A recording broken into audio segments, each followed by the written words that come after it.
Welcome to the Wakem Universe, my self-created universe for fans of Marvel, DC, and so much more. My name is Wakem, and I'm here asking a question that some people have never thought about asking before. Is Groot actually a god? There are many references and hints that suggest Groot is more than a living tree, only capable of saying 3 words. There can be comparison made to both Norse mythology and religion to support this fan theory that I personally hope is true. Let's take a closer look. Yggdrasil is the name of a tree in Norse mythology, which is better known as the World Tree. It's what connects the 9 worlds and is essentially a magic rainbow tree that helps Thor get around. There is a theory that Groot is a piece of this world tree and is a part of a bigger society of Groots scattered all across the universe acting as guardians. In Infinity War, we got to see many heroes interact with one another who never shared the big screen before. One of those times came when Thor met the Guardians of the Galaxy, and to our surprise, Thor was able to understand Groot. Thor casually mentions he can speak Groot after taking an elective in school. Now, we all know that everything is well calculated in the MCU, so I don't think this is a throwaway line to simply make a joke. Thor's comment begs the question why speaking Groot was an elective when Thor went to school. Why would the future king of Asgard need to speak Groot unless it was important to know? Let's go to another scene from Infinity War. When Thor, Rocket, and Groot are trying to create Stormbreaker, it's shown that Groot can not only pick up Stormbreaker, but bind with it as well. This isn't something to be taken lightly.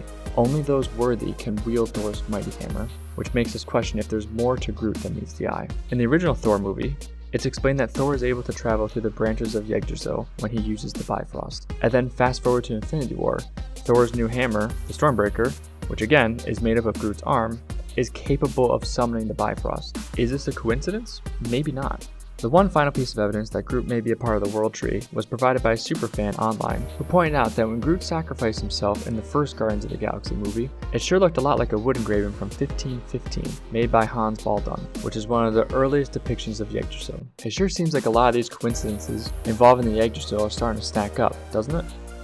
Let's take a break from Norse mythology and talk about gods in general. Much like other gods from mythologies and religions, Groot is seemingly immortal. If you remember back to the first Guardians of the Galaxy movie, the Collector says he'll pay Groot now for his body after he dies, which Groot agrees to without hesitation. Normally people wouldn't agree to such a ridiculous request, but Groot doesn't hesitate because he knows he's pretty much immortal.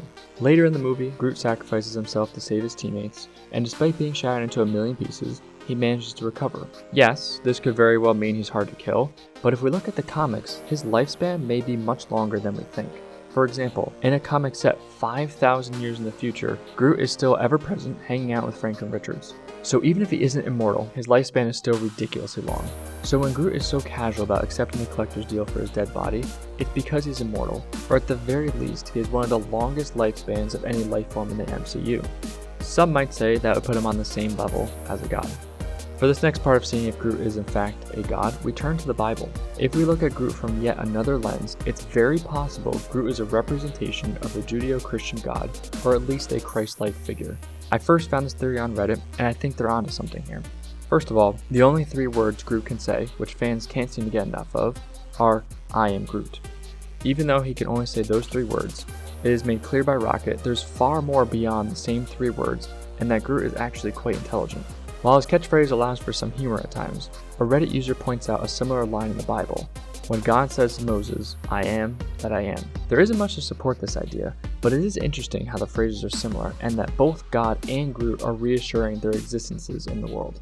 In the first Guardians of the Galaxy, when the team is on Ronin's ship and can't see, Groot lights their way with bioluminescent petals. He also creates light when he sacrifices himself for his team.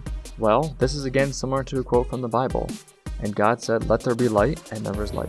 Something else that stems from the Bible is that when in danger, Groot surrounds and protects the Guardians. Yet again, I'm going to mention the scene where Groot sacrifices himself for his team. Keeping this scene in mind, there is another quote from the Bible I want you to think about. God will cover you with his feathers, and under his wings you will find refuge. His faithfulness will be your shield and rampart. If we take this and replace feathers with branches, that's pretty much what took place when Groot saves his fellow Guardians. Again, there's no proof to support this, but it's interesting that we can refer to the Bible once again for something Groot has done. Through Groot's sacrifice, Groot says, "We are Groot." The line shifting from his usual "I am Groot" to "We are Groot" was a powerful moment that had some fans reaching for a tissue. It was meant to be a meaningful moment that might have an even deeper meaning than we initially thought. As he spreads his arms wide and starts wrapping his teammates up in himself, it could be argued this is a reference to Jesus. When he spread his arms wide, it's as if he were on a cross while making a heroic sacrifice. It sure sounds a lot like Jesus' crucifixion, which allows for humanity to become one with God. He then dies, and then comes back to life a short while later, again like Jesus. As you can see, there are a lot of compelling arguments here that Groot may in fact be a god. Who knows if some of this will be explored in future MCU films, but it's fun to think Groot could in fact be a god. I certainly hope it's true. Sound off in the comments to let me know what you think, and let me know about any other fan theories you'd like me to take a deeper dive into. Like this video if you think Groot is actually a god, and while you're pressing buttons, go ahead and subscribe too. I hope to see you all in the MCU universe again soon. Peace.